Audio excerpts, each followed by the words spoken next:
Zone થી મુશ્કેલી તો પડે જ છે। ઇકો ઝોન એટલે અમે જ્યાં સાંભળીએ છીએ મીડિયાના માધ્યમથી, તો એમાં એવી બધી જોગવાઈઓ લખેલી છે કે ખેડૂતોને કાયમી માટે પરમિશન લેવા જવી પડશે, જંગલ ખાતાના તાબે રહેવું પડશે, પછી હાથબારમાં ઇકો સેન્સિટિવની નોંધ આવશે, તો એથી તો મોટી મુશ્કેલી ઊભી થવાની જ છે।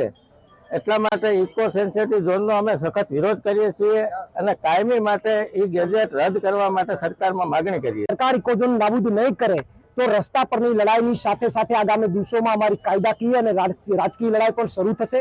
રાજકીય લડાઈમાં અહીંયા હાજર તમામ ગીરના લોકોએ એક વાતને સ્વીકારી છે કે જો ભાજપ આ ઇકો ઝોન નાબૂદ નહીં કરે તો આ વિસ્તારમાંથી અમે ભાજપને નાબૂદ કરી અને ઉખાડીને ફેંકી દઈશું।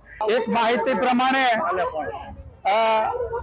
સેન્ચુરીમાં 2% છે, ત્યારે ખેડૂતો અને સિંહો એ બેને અલગ પાડી શકાય નહીં।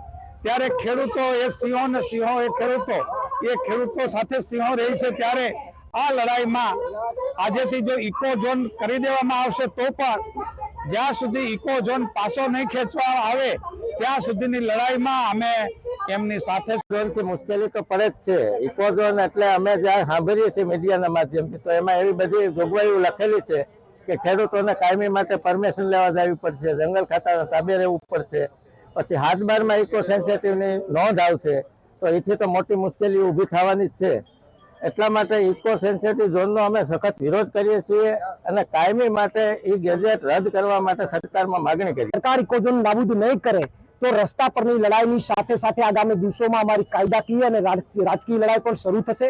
રાજકીય લડાઈમાં અહીંયા હાજર તમામ ગીરના લોકોએ એક વાતને સ્વીકારી છે કે જો ભાજપ આ ઇકો ઝોન નાબૂદ નહીં કરે તો આ વિસ્તારમાંથી અમે ભાજપને નાબૂદ કરી અને ઉખાડીને ફેંકી દઈશું। એક માહિતી પ્રમાણે સેન્ચુરીમાં 2% છે, ત્યારે ખેડૂતો અને સિંહો એ બેને અલગ પાડી શકાય નહીં। ત્યારે ખેડૂતો એ સિંહો ને સિંહો એ ખેડૂતો સાથે સિંહો રહી છે। ત્યારે આ લડાઈમાં આજેથી જો ઇકો ઝોન કરી દેવામાં આવશે તો પણ જ્યાં સુધી ઇકો ઝોન પાછો નહીં ખેંચવામાં આવે ત્યાં સુધીની લડાઈમાં અમે એમની સાથે